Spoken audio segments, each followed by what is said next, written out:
welcome to Turn the Page, the official podcast of the Syosset Public Library.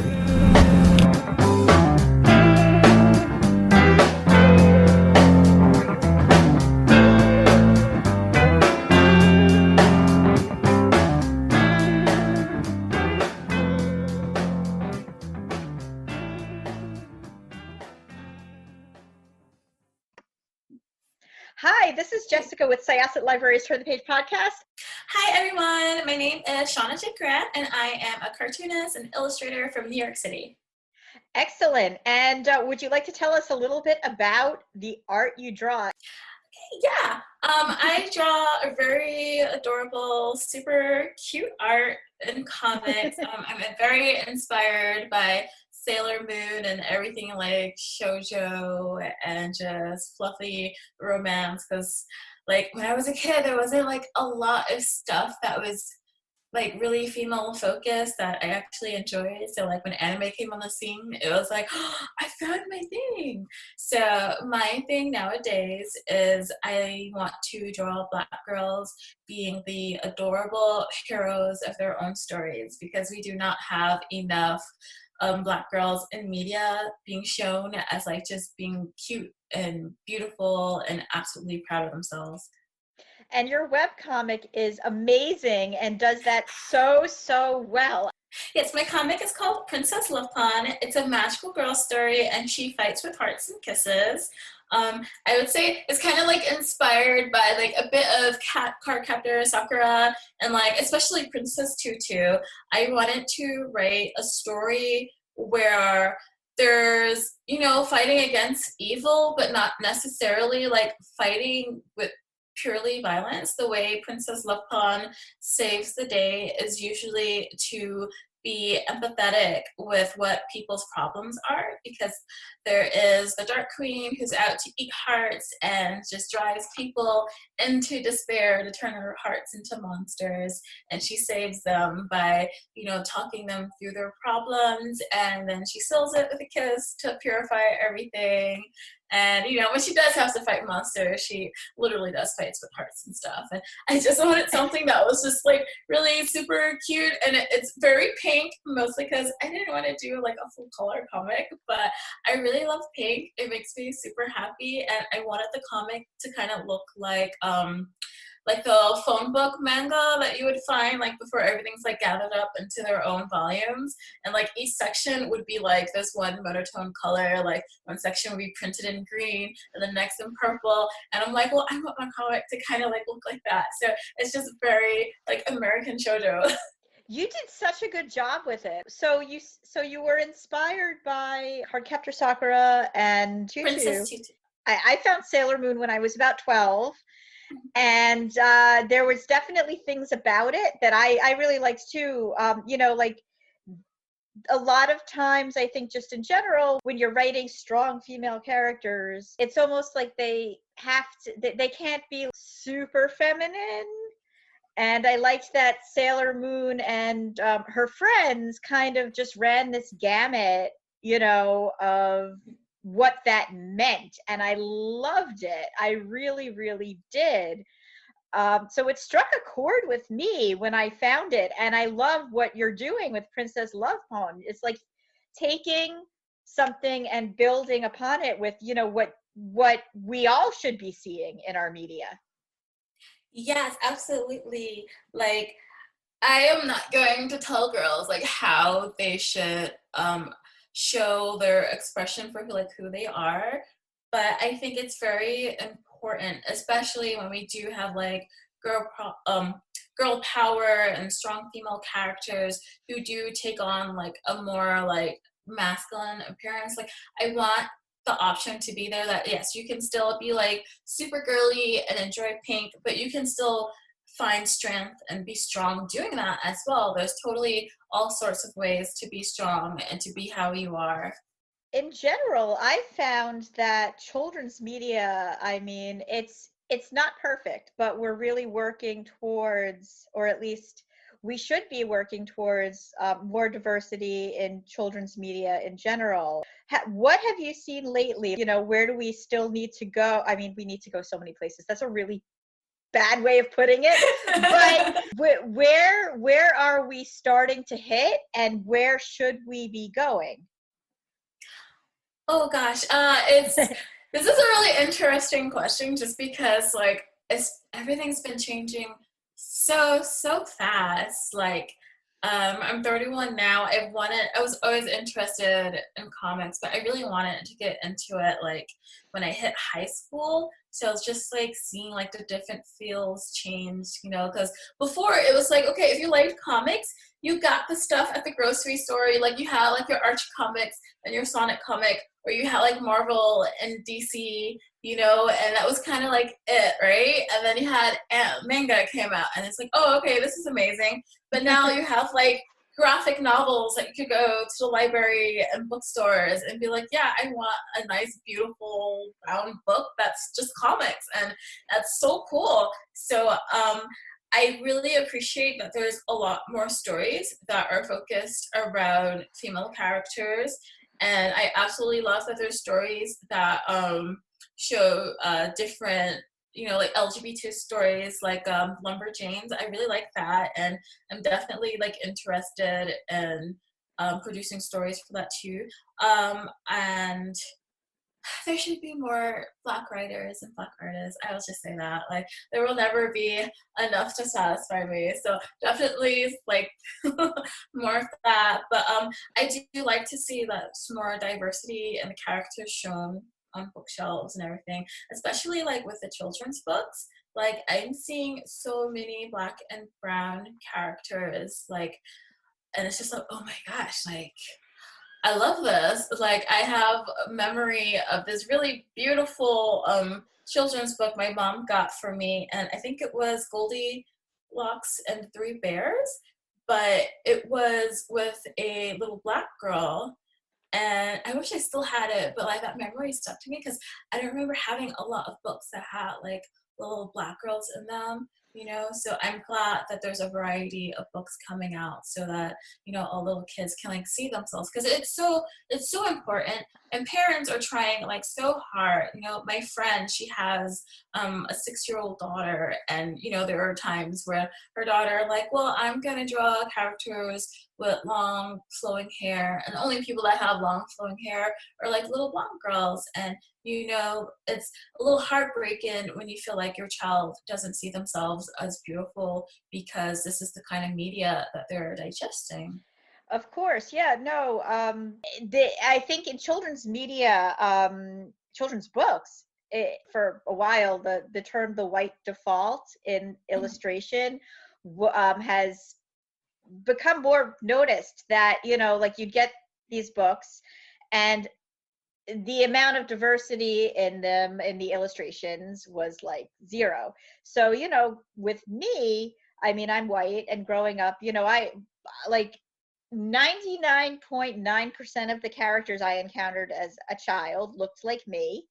I very distinctly, I remember Peter, Jezra, man, I can't speak, Ezra Jack Keats books, Lisa in Corduroy, she was a Black girl living in the city, and that book was just so great in so many ways, and it was like, but that was it. It was just very rare. Of course, it's not perfect, but we're starting to see way overdue diversity in books in general. And another problem, thinking back, in not just books but also like media in the 80s and 90s, and was that there was a lot of tokenism. So people would be like, okay, like we'll have like one character of color, or like it, and it wasn't really not realistic, not healthy for children. I hope to see these doors opening more and more, and it's just so exciting to see things like your art, which is so attached to this shoujo manga, which I know so many people love, that it's exciting. Thank you. Yes, I'm really happy. Like, I started my webcomic because I wanted to get more into publishing, and I'm really pleased that it worked out. I'm actually working on my first book for second, so I'm hoping to have that finished by the end of the year. It's very relevant to what's going on right now. It's been a very challenging book for me, but people definitely, especially young girls, will definitely appreciate seeing this. And then after that, I'm also signed on to do a graphic memoir. And that one especially excites me because I don't think there's a lot of graphic memoirs out that are about the Black experience, like, I know it's definitely on trend and there's like a lot of stories about young girls living their lives, but I feel like a lot of it tends, from the ones that I've read, tend to like take place in like the 80s and stuff, and white suburbia and everything, and they're really great books. But I grew up in the 90s, right at the cusp of like the internet starting to happen, and anime and everything was like a big influence on that. We had like our little fan fictions and everything going on.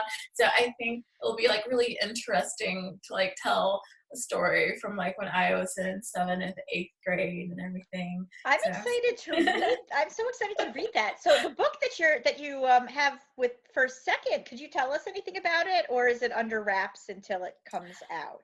It hasn't been officially announced, but what I can say, it does involve the civil rights movement. Excellent. Excellent. Okay, so you grew up in the 90s when anime was becoming more prominent in our culture.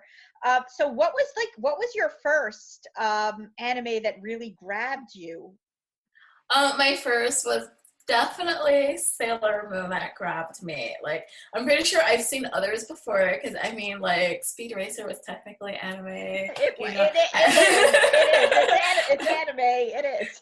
Yes, I used to watch this little show called Tama and Friends that is pretty much anime, but like with little cute dogs and cats running around the city. But Sailor Moon was the one I was just kind of like, wow, like, this show, oh my gosh. And we have the Toonami block on Cartoon Network, so that was kind of like a ritual after school. So like head home, watch Toonami, if I wasn't at a friend's house, and I was call them afterwards, like, oh my god, did you see what happened on Sailor Moon? Like, oh my gosh, did you see Dragon Ball Z? Yeah. So, yeah, like, it was just, even though like anime, being from Japan, there's not a lot of dark-skinned characters in it. It was just the fact that it wasn't like the typical, like white American stories that you usually got that made a lot of me and my friends like really be attached to it, especially since there were so many stories that starred female characters. Like, I remember reading Peach Girl. Probably was still a little too young for Peach Girl, but it was still really cool to like read a story about a girl like in high school with just high school problems. Like, how many stories did we have about that? And like what I love about it is that the problems, they really resonated. They weren't like, oh, I'm just way too popular. Everybody, like there were with a lot of the manga, it I mean, there is some like that. But a lot of the manga, it really does take on some serious issues. I mean, people love, no offense if people really like Sweet Valley High, but that was like not the experience that I felt I was going through in high school and middle school. So manga, it really did deal with a lot of issues that I thought were important. I love that your main character fights with empathy. Yes, it's so important to me that people can understand that it's okay to like have feelings, and that just listening to somebody else is so important and so helpful. I think there's a lot to be said for that in general.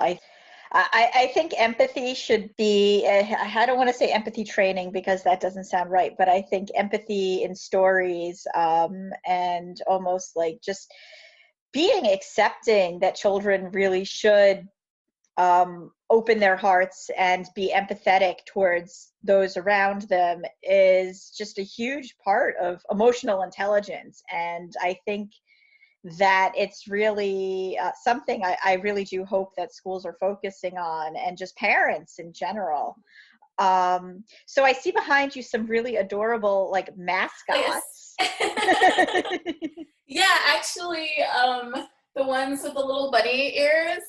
Let me see if I can show you a bit more. Oh, Yeah, cute. those are actually self-portraits of me, Excellent. like over like the last 6-8 years. And so this is like my office. Like I just moved upstate, but I still feel like a city girl. So I put those up there, and I'm looking at them, and I'm like, oh look, like, because I used to have dreadlocks, and I recently cut them off like about a year ago, and I'm like, oh look, it's my hair like growing through the years. So I'm like, okay, I guess it's due for like another self portrait. That's I see like a little bunny behind you. Would that so magical girls Well, they have to have their mascot. Would that be your yes. mascot? Yeah, that's my mascot, Honey, from Princess Love Pond. She's a fairy of light and love. And oh my gosh, I really enjoy creating like magical mascots. So I have Princess Love Pond.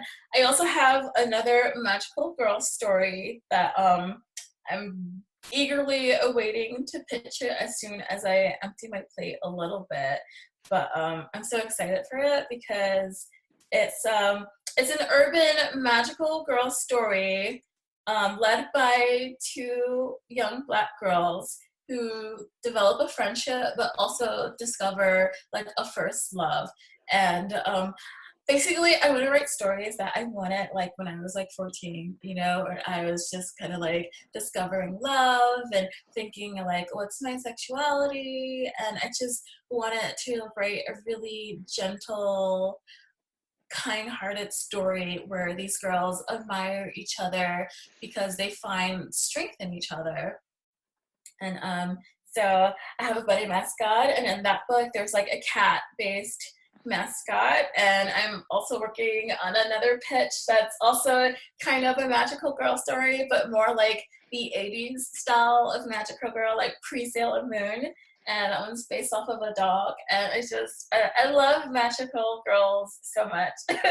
No, so do I. It really like you speak to my heart. It's embarrassing when I first started watching Sailor Moon. Oh my gosh. I remember being like 12 years old, and I was getting ready for middle school, and it was on really, really early in the morning. And Yeah. this, yeah, like super, super early in the morning. And I couldn't like really put my finger on what I loved about it, but it was so much fun. And, you know, I felt like it was female focused, you know, the guys like, her boyfriend or whatever, you know, on and off Tuxedo Mask. Mamaru, Yeah. Tuxedo Mask, Mamaru, or Darian, as he was when I was a teenager. You know, Yeah. like he was like a damsel in distress. He was always getting kidnapped or brainwashed, or, you know, and like even though she ran to a phone booth and cried when he dumped her the first time, like really it was like about this strength in their relationship, which wasn't perfect. They bickered there. It was really about as far from the relationship uh series media out there as I'd seen to that day. And I really just I liked it because really, like, what did Tuxedo Mask do? He cheered them on and he threw a rose, and, you know, like, you know, like, reminded her that she was strong enough to fight. Yeah. And it was fun. And then you had her friends, and they were all imperfect. Like, they're, you know, I mean, Sailor Moon, she stuffed her face with food, and she didn't have the best grades. And then, you know, like, her friend, like, Ray was assertive. And then you had Makoto, she was willing to fight everybody, but every guy looks like her ex or her I love senpai. Makoto so much. And I adore her because she's like the perfect example of like femininity, but also she's just like really strong and tough. Like she's the tough one, but she's also like the most girly one. Like she loves to just cook food. She wants to be a housewife. She's always falling in love. It's adorable, but she's like this super tall, intimidating girl. But Yes. you know. Yeah, and she had to, and I recall she had to wear a different uniform because she was too tall for the uniforms that her friends wore. You know, and like Usagi, or Serena as she was called when I watched it, but you know, now we all know the Japanese translations. You know, she very well could have been like the stuck-up popular girl, but she surrounded herself with these girls who all, you know, like in one way or another, they didn't necessarily fit the mold, but they worked together and they worked out their problems, and it was great.